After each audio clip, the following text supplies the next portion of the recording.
what do you feel is making people stick to workplaces? Walking your talk is the most important thing, which kind of gives you that comfort that I don't mind being in a bad situation or a bad business, but I want to be with good people. I don't feel India has a culture of appreciating too much. Many a times we are very critical people. So, we've grown up in that era where you may have had that quality within you, but you're not learned to express it. You feel a bit awkward to express it. The hack is educate yourself.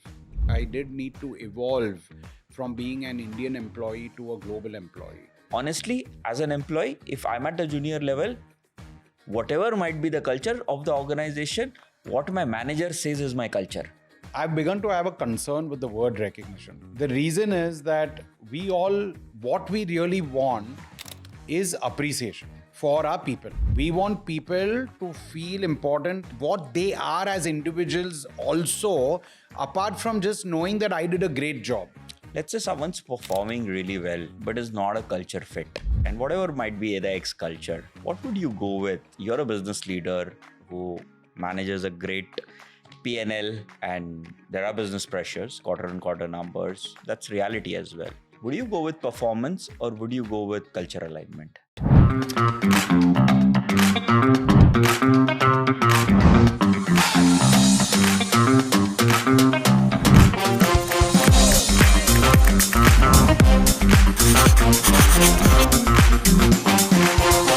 Lovely to have you, Zubin, with us. And I know we've had multiple conversations across various topics, and you've been kind enough to come and spend time with our team as well.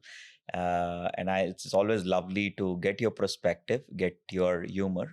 Sometimes I get it, sometimes I don't. I'll be honest, but always lovely to have that interaction. And what has come across over the years of knowing you, at least about 8 or 9 years of knowing you, is the genuine human being in you. And you just come across as someone who would always care for things, care for individual, care for your teams, care for your partners. And that's what resonated with me when I started knowing you and all these years. So welcome to Humanscope. Oh, very nice. Thank you for that introduction. So let me kick this off with culture, Zubin. And you've been managing different regions as part of your role. You've interacted with people from multiple geographies. Uh, how does one go about understanding different cultures and immersing themselves in it? Is there like a hack? Is what works for you? So there's definitely some learning to, take when we are doing that or when we're dealing with a situation like that. So one is, uh, I did personally go through, I would say, a formal self-learning program certification to understand, because sometimes you don't know what you don't know. Yeah. And therefore I think so the one is that, so the hack is educate yourself, understand that there is a difference, and you, more than the difference, I think you also need to find the common threads. And I think before you know what are the do's of leading or dealing with a scenario or ecosystem like that, what are the don'ts are more important, because that could have a downfall big time. And very early in my, even not leading teams from different cultures, but even having a very matrixed organization and having multiple stakeholders. Mm. And one of the feedback is I'm generally a very analytical guy. I'm a curious person. And I tend to ask a lot of questions, not necessarily the right questions at all times, but definitely ask a lot of questions. And I was given that feedback because if I was in the US and I was trying to learn. I had that curiosity. And I kept asking questions. Oh, tell me about this. Oh, why have you been doing this so long? And oh, have you tried this? What are you saying? I get this. I can get it done in India? So it was not the question, but the way I was asking the question or the tone, which it backfired, and people came back and saying that is there any other meaning to it? So I was given that feedback, and I think I did need to evolve from being an Indian employee to a global employee. I think that's very important. And of course, I did these formal certifications and courses lately, but I think you need to know what you don't know, and I think there's a lot. The other one is the common thread. Yeah.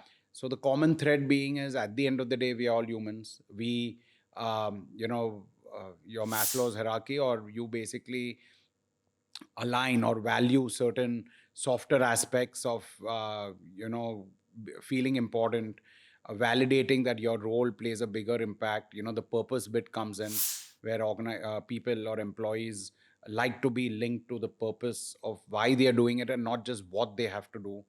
So those aspects also are key to find out. So I think it's about knowing the ecosystem, and that the ecosystem is different in different cultures, and of course knowing your audience, and therefore finding the common thread and playing in that. So second one, and the third one is, at least know what are the don'ts. So some things which don't work well in certain cultures are important. Like, you can't ask certain questions during interviews. Yeah, we are also picking up on that, right? Yeah. But in Indians, usually you would really go ahead and ask it, but you can't do that elsewhere. And these are basic things which you need to know about. So I think Yeah. these three: educate yourself, find the common threads, and thrive in those common threads. And the last one is, find out the don'ts for sure. Yeah, yeah. But do you think as we are becoming more global, the borders are blurring, you have far more cross-culture integration happening. Things are also evolving. Like, I'll give you an example.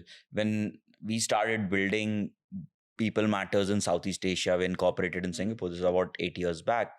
A lot of people told me, Pushkar, if you want to do business in Southeast Asia, please learn how to use chopsticks.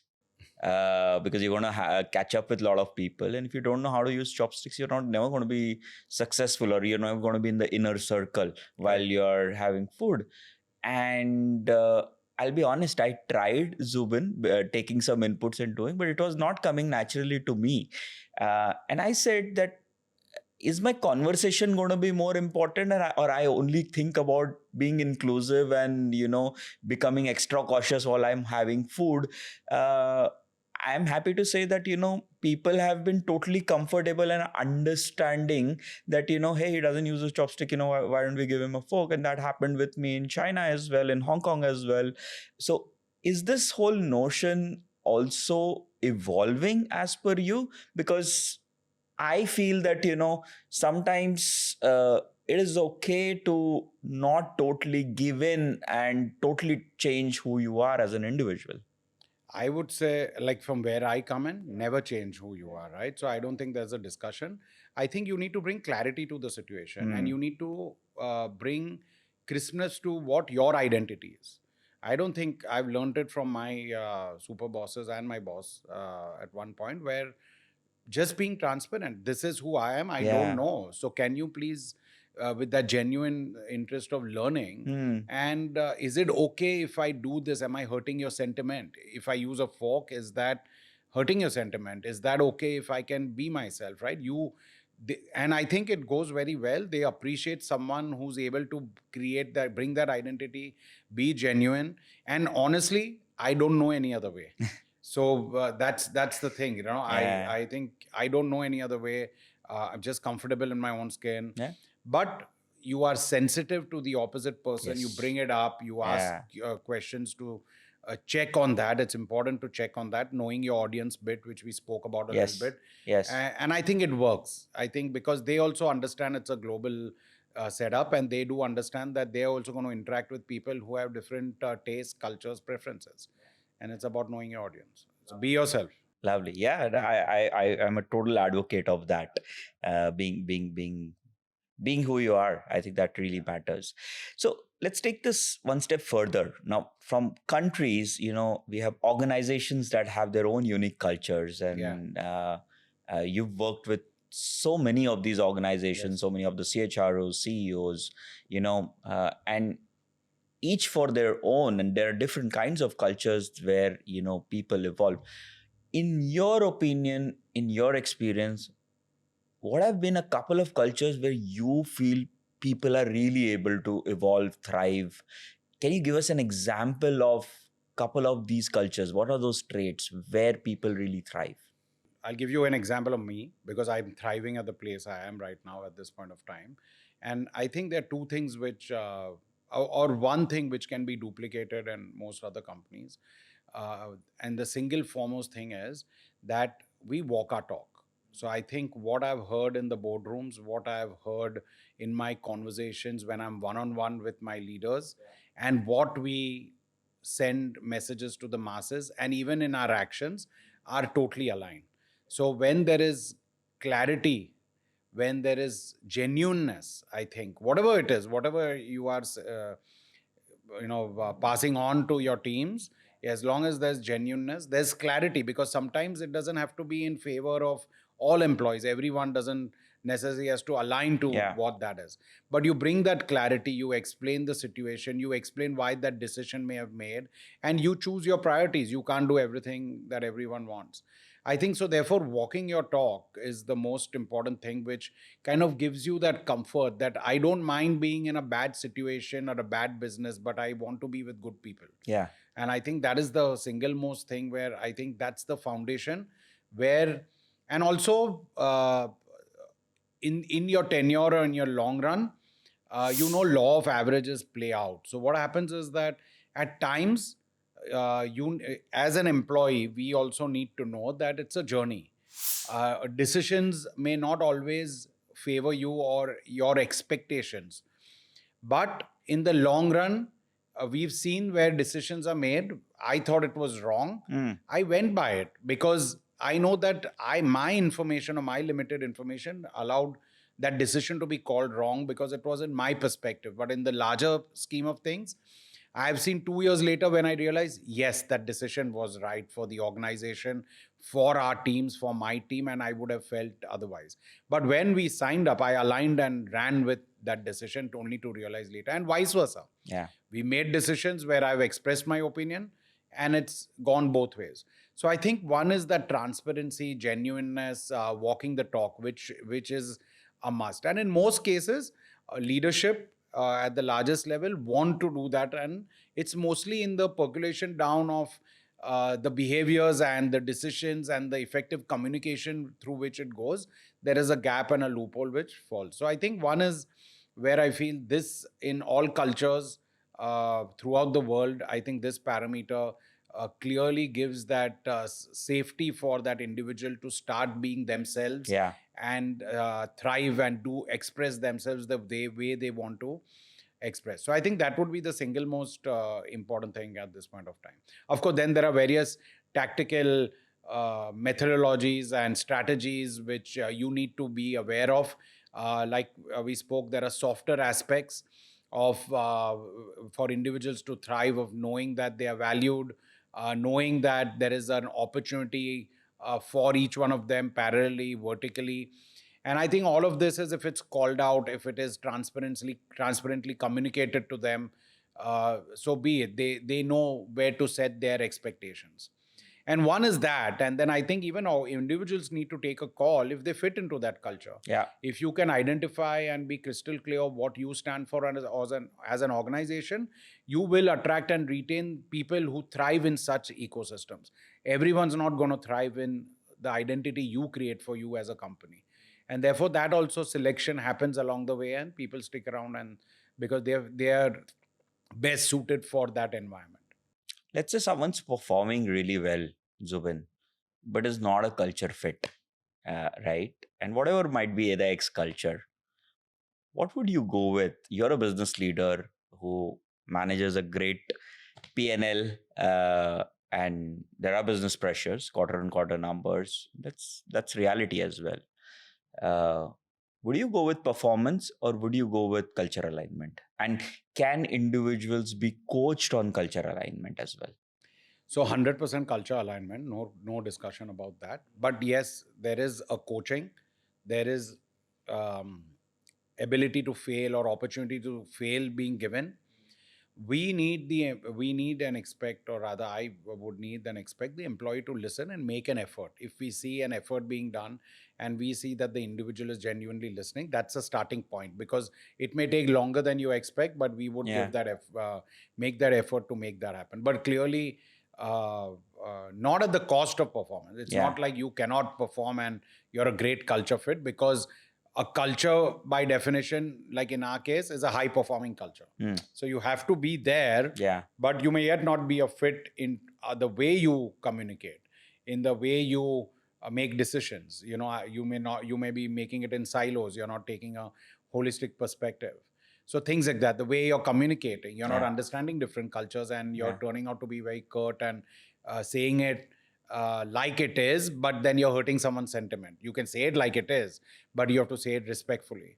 So I think for sure, going with culture alignment is number one. And we are willing to give it time, and we are willing to let the person understand it for sure.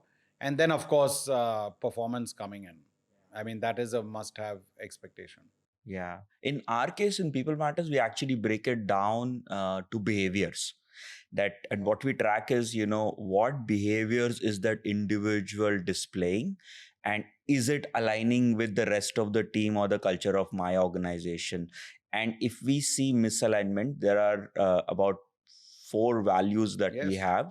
And if it is not aligning, let's say one is okay, we can sort of coach, but let's say if it's not aligning with 2 of the values, then we would get worried, and then we would start working towards it. And if it doesn't work, and then that period is not long, because I feel that we are not doing justice to the individual as well.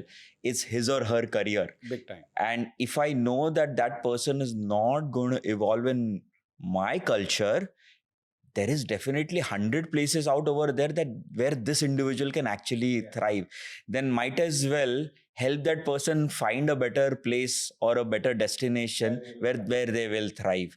And I think the behaviors play a very important role in our case. We define those behaviors under our leadership principles. And yes, in our performance reviews also, there is a measure. On one axis, we give a score on the performance, functional outcomes they've been able to deliver, progress they've been able to make. And on the other aspect, we call it the way of being, which are our leadership principles. And we do evaluate, have a discussion, and rate the individual on that, on how how people love to work with that individual, and are they aligned to the aspects of the company's leadership principles.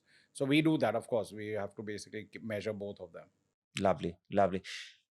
Let's get to the whole total rewards part of things, Zubin. And you've been consulting so many organizations, working with so many CHROs, rewards heads, engagement heads. If you were to put some contours around it, what do you think are true ways of engaging employees today that really works? The reward structure that you would want to look at, and if you could draw a parallel saying that where are companies going wrong as well. So I think that will be a wonderful comparison for us to get into.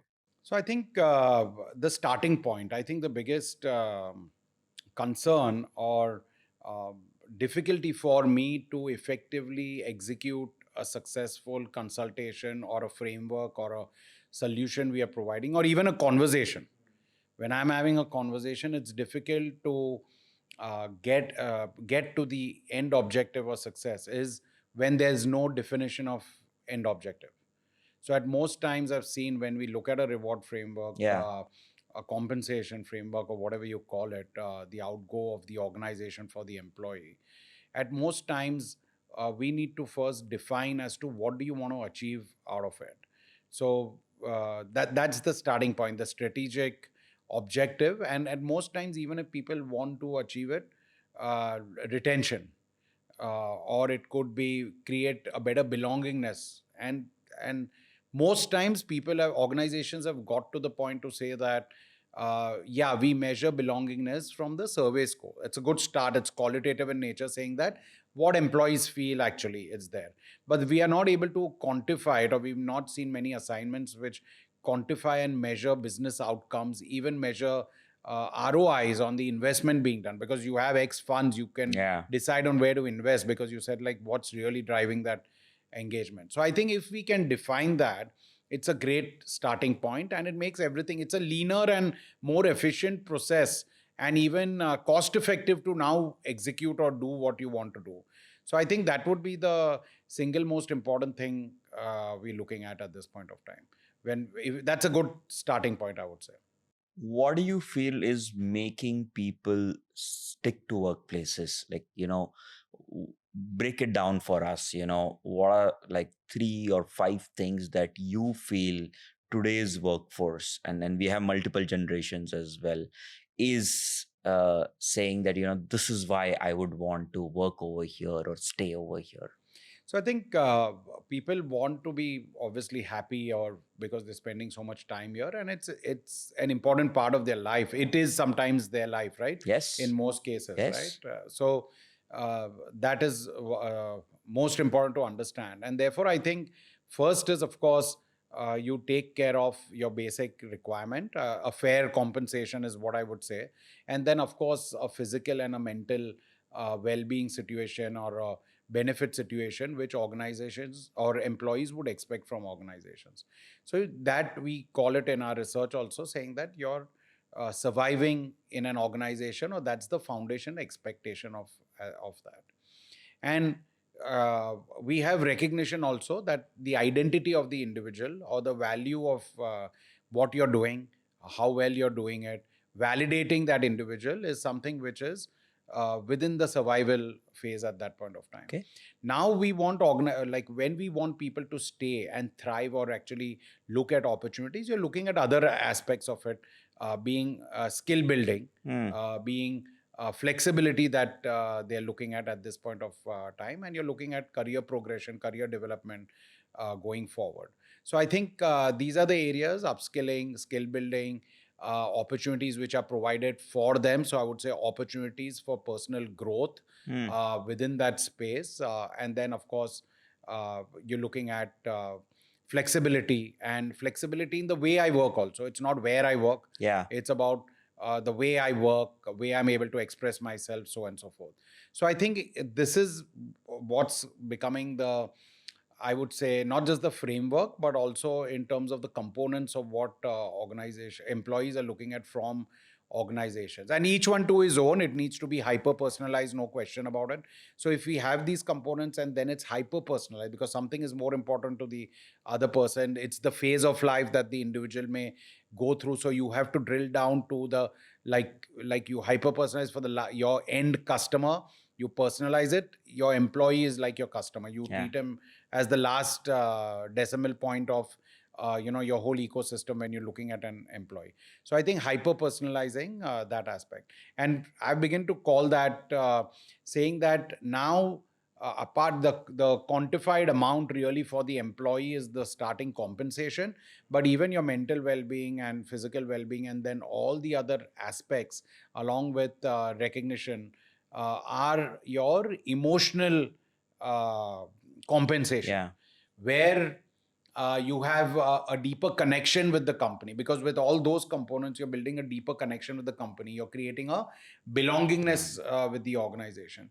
And I think that portion is becoming larger and larger, and if organizations need to uh, uh, differentiate themselves, or genuinely provide a very effective, or get an ROI even out of an employee being present, they need to focus on what's happening to the emotional compensation that they're offering the employees. Lovely to think in that. And where do you think organizations are going wrong? I'll give you an example. I was speaking to this CEO of a tech company, and his definition of engagement was taking his team out drinking once a month. And and that was his definition. Like, Pushkar, that works great for me, and that's how I keep my team motivated. And we were sort of having this discussion, and I didn't have the heart to tell him that, where he's going with this. How would you say that, we should approach, for a lot of people who think in that manner, that is engagement, that is what is motivating people? I think first, in my personal experience, I want to create an ecosystem. I'm talking limited to the way I look at leadership Sure. for my team. Of course, it needs to, like I said, you need to be a translator of what the company values or the culture are. At the same time, you have to be aligned to that. No one comes to a workplace or in life thinking that, you know what, I don't want to grow, or I want to stay at the same place, do nothing. You might, of course, want them to pull them out of their comfort zone. That's a different thing. But I feel human beings want to grow, and how can we give that ecosystem, have that dialogue, have the genuine connect, might just be the difference between a great destination or a mousetrap. That might be a thing. Yes. And when you said that we all look at career growth, and each definition is different. Yes. And their culture also comes in. Yes. Because each culture, the expectation is different, in the sense, in India, it's like getting promoted. If you didn't get promoted in 4 years, 5 years, maybe you're not a top performer, is the perception which could get created. And it's changing now, I think. Yeah. But that is what it is. Because when we had working in a multi-stakeholder organization, global organization, those understandings have to be there. Because the number of levels and titles, for example, which are there in our ecosystem when I joined in, would be 4 or 5 titles, let's say in the US or another country. Yeah. While I said that, wait a minute, what's next for me? And he said, no, we're just going to give you more salary. There's nothing next for you over here, right? So, because that was maybe the definition of growth in my thing. And I've seen companies who thrive even in India, multinationals, who just have very few titles, like a supervisor or a manager, and then you have a director, and then you have principal. Or even I remember when I was talking to an individual, and their title for their CEO was lead India. Yeah. And that's it. And I didn't know who I was speaking to, and when I got to know later. But they're thriving. They're happy with that, because they're, like we said, on those components which help them thrive. They're doing much better on those areas. They're doing much better on the freedom to operate the way you operate, and something else which forms the complete emotional compensation package for that individual. So I think in your conversation, when you said that, what is it like people wanted, I think the single most important thing you did was have that conversation with people in the first place. Yes. And you're willing to take it head on and Yeah. listen, because 9 out of 10 times, smaller organizations on less number of employees, like in our case, including you, we are, I think, approximately equally numbered in head count, etc. It's not always possible, unless you're growing, diversifying, hustling to new product lines, to provide opportunity for anyone and everyone at all points of time. And therefore, you start hyper-personalizing. I know that we try and see that the package or the compensation or the benefits we're looking at for a certain segment of people who are getting started in their career in certain roles, there are certain motivation factors for them to stick around when they finish 3 years and 5 years. Otherwise, you're going to lose them. So what aligns to them? It's not about doing more. It's aligning some component or some aspect which aligns better to them. And for them, yeah, I've seen, and I see it on LinkedIn Learning, which is one of our partners for our learning efforts in our organization. Yeah. I've seen so many courses, so many certifications that these group of people thrive with. Yeah. We work on trying to get opportunities and responsibilities which can be given to them, and we've done a fair job. And we try and see that attrition is managed at that point of time. But we want people to thrive anywhere and everywhere. But that's the bucket where we would focus on. Another bucket of people would be the life cycle of individuals, right? Like, there are priorities which people want. They basically have someone to take care of at home. And maybe actually flexibility of time could be the component which they thrive with, for example, and they yet stick around with OC Tanner. Or there are other aspects depending on the cycle. And also, I've learned that it's a joke with my leadership team sometimes, where we go out and say, this is it. Like, when we know that I don't know any better than you, we as an executive team, a leadership team, have formed these policies, and we know what exists and doesn't exist for us to thrive. So then we, each of us, take like you said, you do the pros and you do the cons, and we are happy with our deltas. Yeah. And we don't take the delta and the positive side of it for granted. We stick around because we don't want to take, like, you have mental well-being, you have peace of mind, you can sleep well, which is not negotiable for anything else which we may be looking for out there. So you don't want to let go and jump from the frying pan to the fire. But this I'm able to value because someone's had a conversation with me and brought clarity to what is available out there for me. It doesn't have to be always growth. We need to see if that individual can resonate with some other components if you want them to stick around with you. Lovely. I'm going to switch gear towards recognition now, because that's one big area, Zubin, that you've been driving for so many organizations. There's a lot of science behind that as well. Let's talk about the Asia market per se, and primarily India, if I was to put it. What do you think works in recognition for us, and what does not work in recognition? And if you can draw a parallel over there for us as well, where are we doing recognition right and where are we doing recognition wrong? So I've begun to have a concern with the word recognition. Okay. And the reason is that what we really want is appreciation. Yeah. For our people. Yes. We want people to feel important and for what they are as individuals also, apart from just knowing that I did a great job. Recognition is recognizing the outcome of the job. Yes. But appreciation is recognizing or validating the innate qualities of the individual and for who they are, the principles they stand for. And so one is, I think we want to focus on the emotional side of recognition. Recognition is also the medium of transfer of appreciation. So we can have a lot of recognition in the company, but it will not be meaningful or the employee is not feeling appreciated. So though we had a query yesterday at your Tech HR in a masterclass which said that, oh, we are doing great, your platform's great, but we get these numbers up and we have so many people who are using our tech, and even we do, recognition things outside of that also. Yeah. But our score is not going up. The feedback from the employees yet not nudging. It's not moving. Needle's not moving. And we want to therefore know, the question is that what are you measuring? You can have great recognition, but you may yet have less appreciation. So I think the first thing is, let's go back and rewire ourselves. We used to call this, even the name of our whole program, recognition program outside and with tech and outside of tech, was called appreciatology when we got started. Now it's called Appreciate Great. Okay. But we coined the term appreciatology, and I loved it because even O.C. Tanner and the A in the Tanner had appreciate below as a tagline at one point of time. And I think, so that's the first thing, is that rewiring our minds to focus on appreciation as an outcome that we are all looking for. So that's the first foremost thing.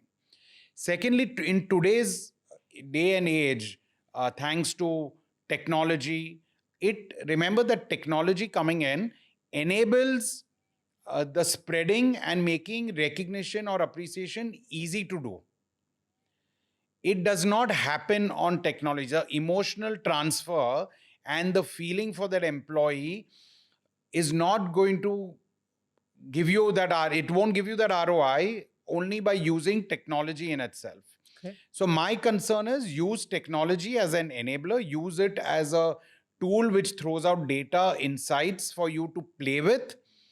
But the genuineness and the emotion has to follow through by other means, by physical aspects of recognition, by finding mechanisms or objects which you can create better belongingness for your brand and the employee.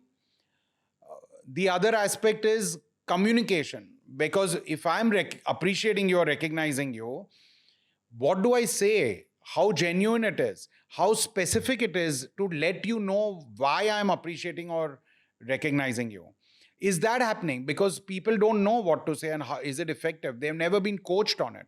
So there is a branding and communication side which makes it effective. Yeah. And are we dwelling into that? I don't think so. Not people are, they've never questioned that forms a component. We always say that if you're going with a budget of 100, take 5 and keep it aside for branding and communication. So you effect the ROI you'll get from 95 is much more than you'll get from 100 without any branding and communication.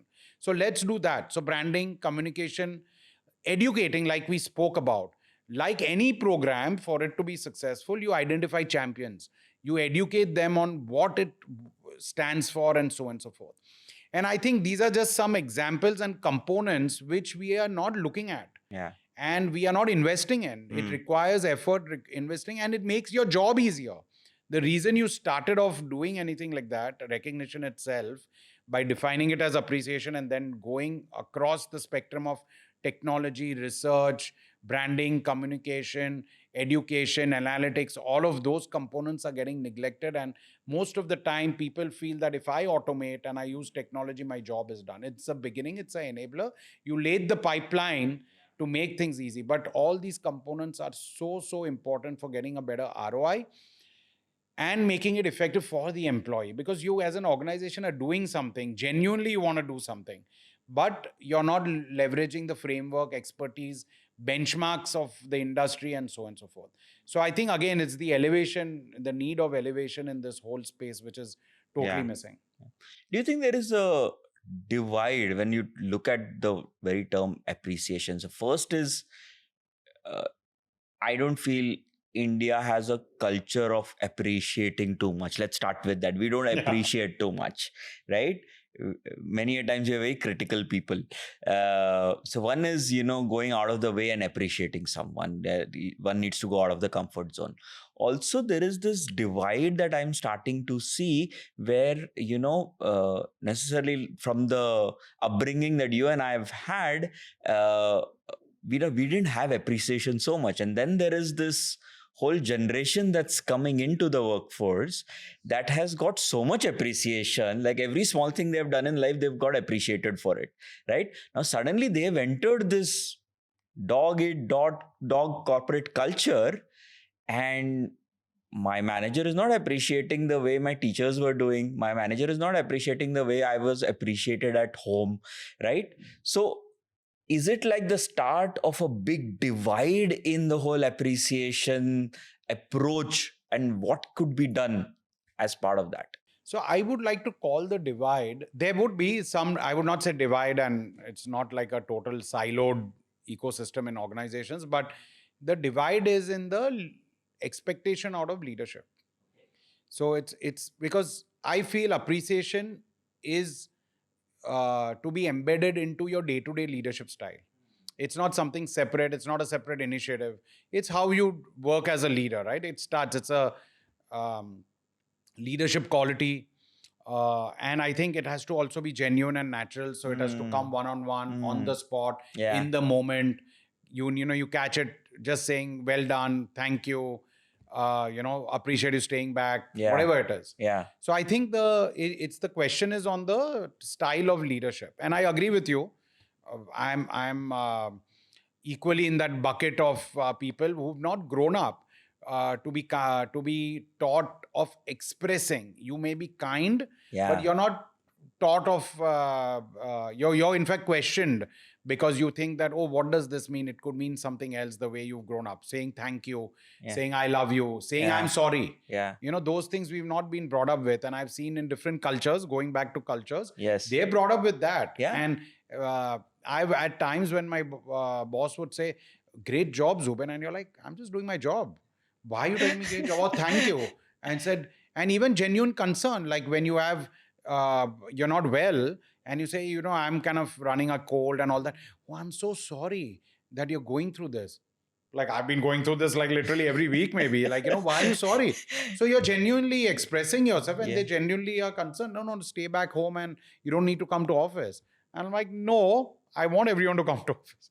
So, we've grown up in that era where maybe it was not so expressed. So you may have had that quality within you, but you're not learned to express it. You feel a bit awkward to express it. So even today, at times when people appreciate something I've done or even saying that, oh, you nice shirt, Zubin. I'm like, okay. And like, no, you're supposed to say thank you. Like, it's like very difficult to get it out at times. So yes, there is and today I look at my children and the way they express and hug me or my wife and say thank you for doing this, express, they don't stop. They just let it flow like water, and they just express and go with their feelings, and they bring feelings as number one, right? I mean, you can't say certain things to them because Yeah. they'll be sensitive and get hurt, right? So it's the same ecosystem we've all grown up in.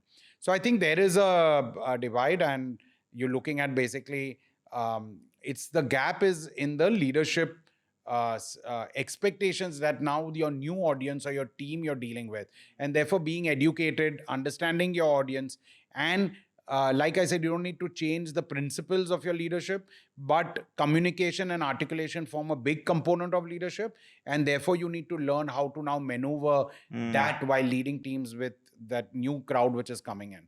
And I think therefore appreciation falls in that bucket. We have to learn in the way we are saying it could be different, but I think the principles of what creates their belongingness and what gives them a high when you appreciate them remains the same, but it's just the mechanism through which it transfers. It's also how you've grown, right? How you've been brought up, and what's the environment around you. You used a word that you love someone about the way they are doing something, and in the initial part of my education or working, saying that to someone at the workplace that I really love the way you've done this, or using the word love was like a taboo. Like, it will not come naturally. I have actually converted myself. Like, today I can totally go and tell a female team member as well that, you know what, you were so awesome at doing this, I love you for that. And I'm totally fine, because I'm saying this with a very different intent, and I don't have the fear of judgment today that that someone will judge me back. I don't find that in so many of your workplaces. The whole concept of love at workplace is taken in a very different notion in India compared to how naturally it will be said in a Europe or an American culture. Do you think we need to get the true definition of love back into appreciation and some of the cultural stuff in our organizations? There was a sentence I can't remember, the definition of great work, right? There's a sentence which I don't remember. It's that um love aspect which is brought into it, like work which you love. And I think it's just that there's a meaning to that aspect, where if you've done great work, how do you define great work in your organization? And great work is like above good work, right? Yeah. It's not just good work is your expectation, but then great work is going beyond that, and it is that love, you love it. Yeah. And I think that needs to get communicated. I like it that you said I love you for the work you did. Yeah. So that's good. Yeah, I don't know if we need to artificially or do something to bring that in, because like I said, the most important thing, it has to be genuine and it has to Yes. come naturally. Yeah. As a leader, you do make efforts. Like I always try, my best learning is what I should not be doing. I have a lot of knots which I have to stop doing. Like, so that's important before I start doing anything new. But for sure, it should be genuine. It should come naturally, and I think it spreads. It's the leader, right? Because Yeah. it's a monkey see do monkey do world, and I think monkey do monkey see world, and I think the biggest ROI in any initiative of any of the emotional compensation packages, or even if you look at any your strategy or your leadership principles, is the leader in itself. If they uh, do what they're saying, automatically it gets copied and Yeah. duplicated. Yeah. So I think it starts there, and I'm sure that like you, if it's coming naturally, and the work makes you say it, it has to be the work. You don't have to go out of your way to say Correct. it. It Correct. should just come out, Yeah. and to express yourself. Yeah. So I think that wow, it brings in. Lovely. Lovely. I'll come to the good versus great work, and I would love for you to break it down for us. But just a question on the appreciation part. Uh, does over appreciation hurt? I don't think so. And the only thing is reason I'm saying that I would rather have over appreciation problem to deal with, right? And I don't know how you define over appreciation. As long as if it's genuine and articulated well, Yeah. there's a reason for it, then I don't think there's over appreciation. So if first, I think this is an important topic here, because one is, if you're doing appreciation wrong, then there is a space for over appreciation in that. Mm. If it's being done genuinely, as and when great work happens, then there is no over appreciation, because you are appreciating great work, and Yeah. there's so much of great work which is happening. I remember in one of the companies, and this was a fishbowl, I think it was the Taj Group, where they had a fishbowl experiment, and they said that, write down for your colleague or your peer something good they've done in the last 1 week or 1 month.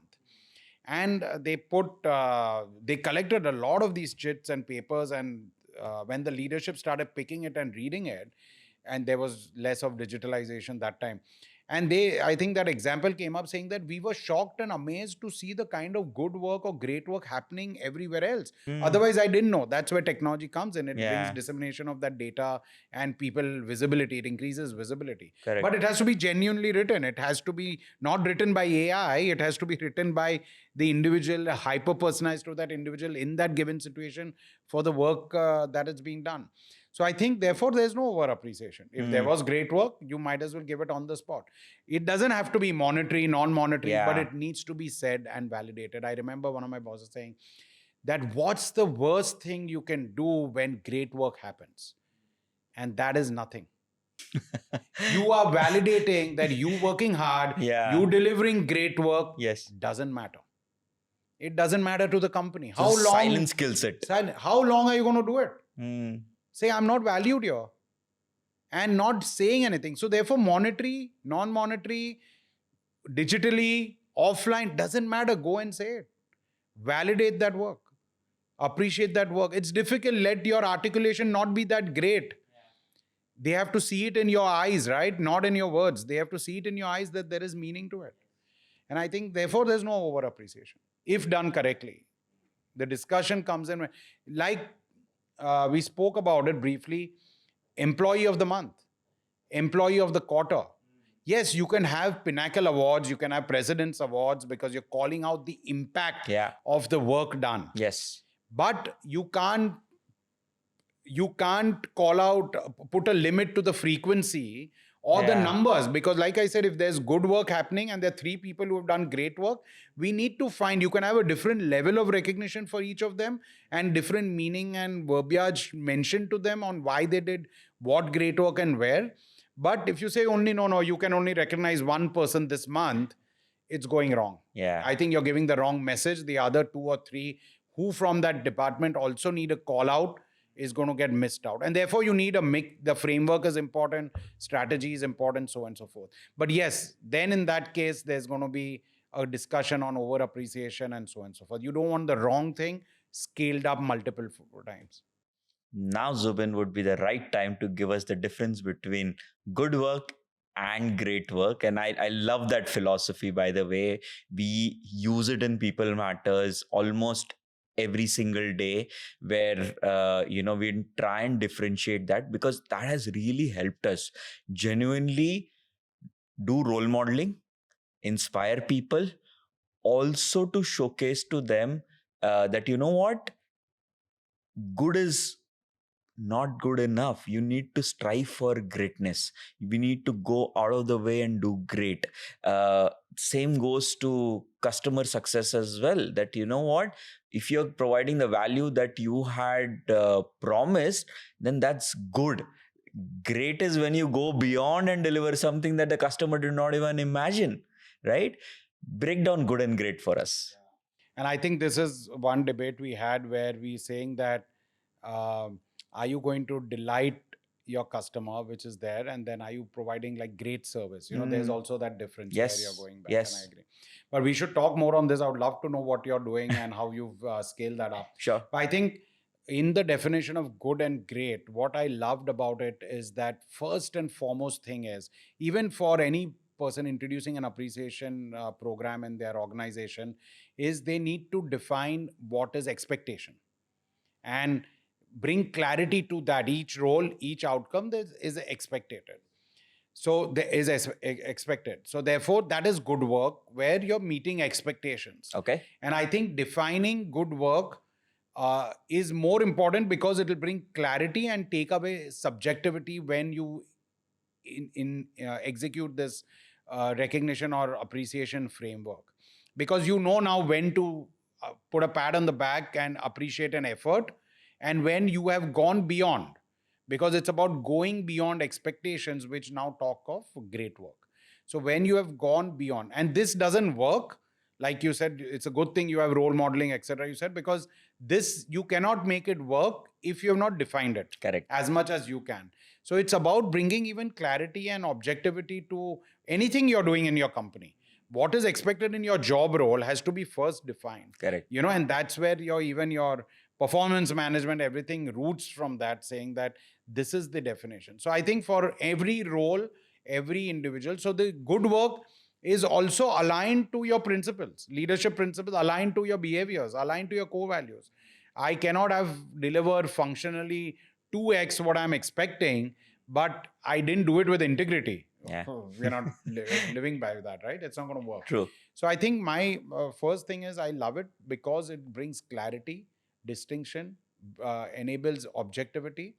And then it's not perfect. Like people, there's yet some judgment at times because you feel the effort is more, and that's perfectly fine. And we also have it in our framework or tools which allow you to ask those questions and say, what did the person do? Because even great work is having different levels. Yes. So we measure it on impact, right? The outcome you're able to deliver. But someone at your reception and your security can only have X outcome, while you as the CEO will have the ability to impact larger. Correct. But does that mean that that individual can never get a precedence award? He could, right? So his impact may be small, but his alignment to leadership principles and behaviors are so amplified in spite of being in the area they can play a role, that they may deserve a precedence award. So I think it's bringing that clarity of good, and then also the definition of how it applies to each role. And then, of course, levels of great, right? That's a different thing. So we have, I think there's a new name for it, but we have a wizard which kind of allows you to kind of know that which level it fits into. Again, through various weightages and formulas at the back end to tell you what impact that great work is creating. Lovely. You know what works for me individually when I use this good versus great framework is many a times individuals don't know they are performing at a good level. And that small nudge that, you know what, this is what great might look like, gets the best out of them. Like sometimes even they are changed individuals from the very next day. It's about awareness as well, saying that because they took good work as great. And when you show the differences where they understand that, no, I can actually, it's not that I can't do it. I can perform at that level as well, but I didn't have the clarity that, I can, or no one said that you could as well. Yeah. Sometimes it's about belief as well, that, you know what, and many a times I've seen is more than your own belief. If someone else shows belief in you, it multiplies your ability to perform. Belief and I think guidance. You don't know what you don't know. I remember this interview I was watching with Jamie Dimon of JP Morgan. Yeah.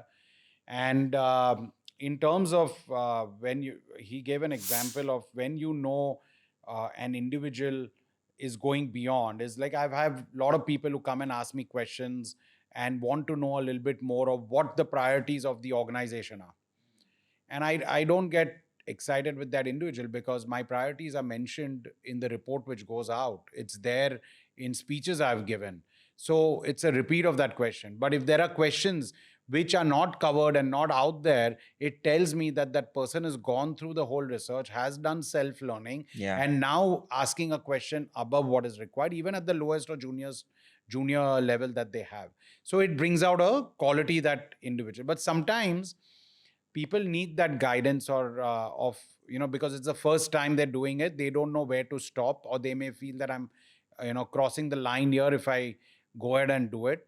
But I think therefore that great definition brings up these qualities which is about going beyond, and when it's not asked from you, beyond your role. And sometimes you people need that guidance, because how did I learn? I learned from my bosses, I learned from the ecosystems and the situation I was thrown in, right? I was not born with all of this, right? Over the years I accumulated my Yeah. experiences and then made a decision. I was grateful and had that opportunity to be in those systems where I could learn. And therefore sometimes you need to provide that, Yeah. because there are people who are able to do that, but no one told them about it, and no one told them that this is also another way of looking at it, and they have those skill set and they need that nudge sometimes. You touched upon this whole aspect of coaching, right? Coaching for making sure that we are appreciating, we are, Yes. sort of driving that, and then we've spent some time discussing culture as well. What's the role of managers? Because I have felt that many a times leadership has the intent, but it never reaches, and then managers are not necessarily coached on doing that in the most appropriate way.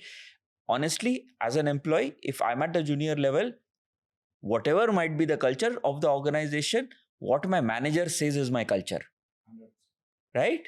Or at least till 95% of that is true. Like, because the CEO will come and talk in a town hall or something like once in a month, and that's like a big thing. Normally CEOs do once in a quarter, or even in 6 months. My manager is my culture. If he or she is giving me the right culture, then that's great. If not, then that's the perception for me. So how do we coach managers as part of that, and any insight that you might have for us? No, so there's no rocket science in what mediums of coaching you should use. But I think first thing is, again, I want to put the buck back to the employee, Okay. saying that if you're listening, it's also on to you to understand and grasp and read between the lines and learn from various mediums you already have access to understand what you need to do as a manager. So first thing is that you need to have that quality that I am learning, and this question should not come up, because there are so many ways in which you can learn. And if you don't know, then in that case, that first wanting to learn, always, having that learn it all attitude doesn't exist. But so please correct that. You have to have that, and therefore you can't miss out. Secondly, ask your super boss, saying that what you need to do, where can you reach out, and therefore hopefully as leaders we are providing that ecosystem where people are coming and Yeah. asking you this. So I think first thing is always to make them stronger, put the ball in their court. Mm. And it is in your court, because if you want to run faster, if you want to learn, you want to be effective. And most importantly, I think it's not about effective and doing your job well. You have that peace of mind. If you have all the ammunition, you know Yeah. what to do, what not to do. You have that confidence and peace that, okay, you're going in the right direction. Because you, like you said, some people don't know they are good or they are great because they've not had that conversation. Correct. Why do you need to have the conversation? Why are they not asking? Mm. So I think one is that I'd put that ball in their court. But I think, yes, like we said, in terms of providing any ecosystem, that ecosystem has to be proactively provided. That ecosystem has to be created, which is sustainable, with or without the presence of a leader, which we call generative, where it self generates from learning one at a time. It goes to a scalable opportunity. And therefore, we need to provide that where there is access for managers to reach out. So, of course, there, I think we have also, you need to be the one crying the loudest, is not what I would say, but definitely raising your hand for sure. Yeah. By giving example or proof in the pudding that you have exploited all opportunities which were already provided to you for you to learn and say what is an effective manager and what you need to do at one point of time. So all your digital learning courses, your mentorship courses, job shadowing facilities that your organization may be providing, going outside and learning on your own shows qualities that you want to kind of progress, you want to know everything. Zubin, I want to come to this whole aspect of giving out physical trophies, appreciation gifts, and organizations also have this 3-year, 5-year, 10-year, 15-year stuff. Is it a tenure based, recognition gifts and stuff? Sometimes I find it very cliche, and maybe that's totally me. And I know you have a lot of science around that, and over the years, you've seen that go in very large organizations. I would love to get educated on this. I don't know much. And as an entrepreneur, I feel it's cliched, and maybe I'm completely wrong. So, would love to get your advice. I like your question. I like the honesty and behind it too. So I think it's not the trophy has to have a message, right? Because it's not the trophy you're giving. You're celebrating or appreciating the moment or the effort of work done or what has happened. So we need to understand that. And therefore, the trophy is the mechanism or the medium through which you want to communicate that. So my question is that if you have received a trophy, does that communicate what has happened, by who the trophy is being given, the organization name, is it personalized, and what's the story behind it? So I think if you are doing that, it could be replaced with a certificate. Yeah. It could be replaced with a pat on the back. Your idea is, like we spoke about it before, to build that appreciation for that individual. Some great work which is happening, it's not been communicated. It's a good opportunity for you to communicate it. So it's like you're finding an excuse at that moment to not celebrate the time spent with the company, but the journey they went through, the experiences they had, the impact they made, the contributions they did. So it gives you an opportunity to reflect for the individual. Remember, this happens for the individual, for others who are looking at it, because actually when a supervisor is even writing it, they themselves are gathering all the great work happening. They themselves realize, wow, it's happening. When you're communicating it in front of an audience, the audience is getting inspired.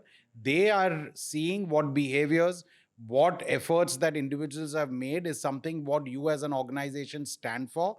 What are you doing? You're indirectly creating a culture by defining those behaviors that you want to support and you want everyone to showcase. So big time, yes. And experiences, like we have a spectrum which says that experiences create better memory. There's been research by O.C. Tanner which says that experiences and symbols fall in that bucket, which have a recollection, create more belongingness, has a longevity to the memory that the organization wants the employees to take away. And then, of course, you have merchandise. Yes. You have other aspects like vouchers, which are on the low end spectrum of memory and so on and so forth. So I think you need to decide, and you need to have a mix to know what you're doing for what purpose, so that you can provide that mix to the individual. Lovely having you, Zubin, with us, and thank you for pouring your heart out. This is a topic you and I, when we start speaking, we might go all day long, but great chatting with you and getting some of these things. And I got so much to learn today from this conversation. Oh, thank you very much. Keep the conversations going. Thank you for your effort. Lovely. Cheers, Zubin.